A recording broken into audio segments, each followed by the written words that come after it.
বুঝলি ভাই, এই ছাড়া যে আমার কি উপায়টাই হইতো। তোরা ছাড়া আমি কোনো কামই করবার পারি না। দাদা, হ্যাঁ ক। আমরা দুইজনেই তো দুইজনের ভরসা রে। মা বাবা নাই, দুইজনেই তো দুইজনের সংসার, দুইজনের পরিবার। চল ভাই, অনেক বেলা হইলো, অহন বাড়ি যাইগা। চ। হ, চলো। সূর্য মাথার উপরে উঠে গেছে, চলো। চ।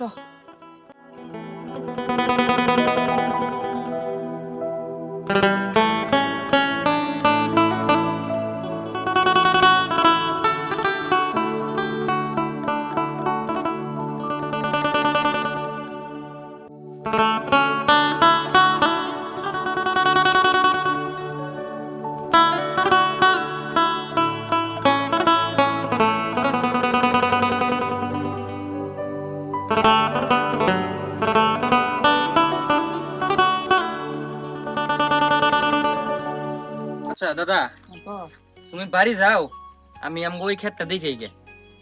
আচ্ছা ঠিক আছে, যা তাড়াতাড়ি আহিস কিন্তু। আর আমিও যাই না বহুদিন ধরে একটা দেখবার লিগা। যা তাড়াতাড়ি আহিস।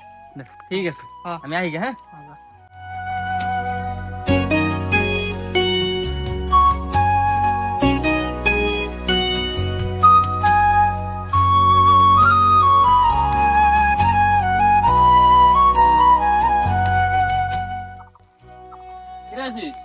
ও ভাই, বুঝাস, এই যে আমরা একটু খেতে যাই, দেখে এই গরু বাছুর ঢুকছে নাকি।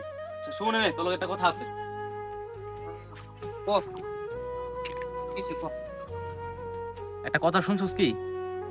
না তো, কি কথা? তোর তো সব সম্পত্তি তোর বড় ভাই নামে হয়ে যাবো, তুই তো খালি খাইতেই মরবি।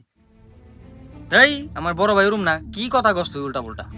আজকে তুই তোর বড় ভাইরে খুব বিশ্বাস করতেছস, কালকা যখন সব সম্পত্তি তোর বড় ভাই হয়ে যাবো তখন কপাল থাপড়াইস।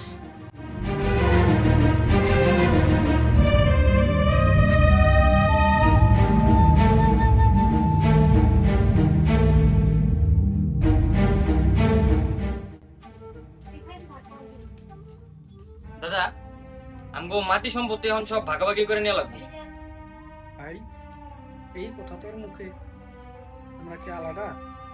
ওই আলাদা মালাদা জানি না, আমি যেটা কইছি ওইটাই হবো। এই তোরা তো বড় সাহস, তুই আজকে আমার উপর দিয়ে কথা কস। তোর মাথার মধ্যে এই কুমন্ত্রণটা কেরাই দিছে ক। কেরা দিব? আমি নিজে দেখতাছি না নাকি? আমি খাটনি করে মরুম আর তুমি লাস্টে যাই সয় সম্পত্তি সব নিজের নামে করে দিবা না? তাল বুঝি না আমি। তোর এত বড় সাহস, তোর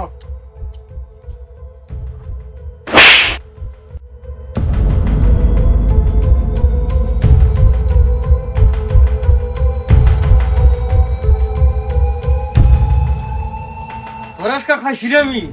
তুই আমার উপরে হাত উঠাইছস না? তোর আজকে খাইছি আমি।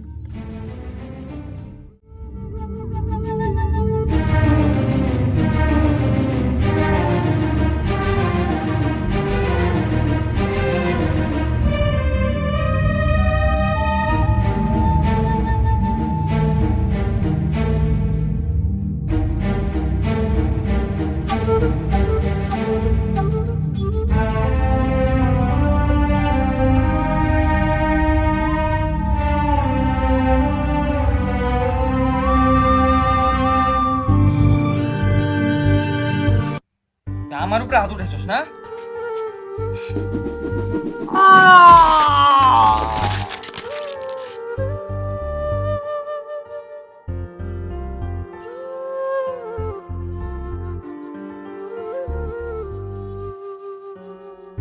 উঠে দাদা, আমি কি করে লাইলাম রে এটা?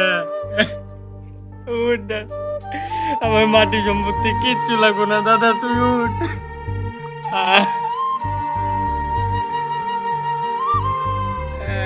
উঠ।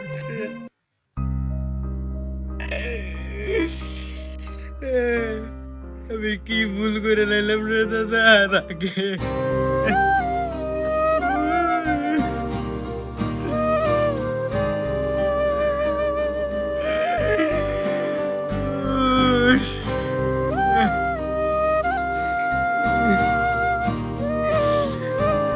এক টুকরা মাটির লিগে আমার নিজের পৃথিবী দ্বারে হারিয়ে ফেলাম আমি।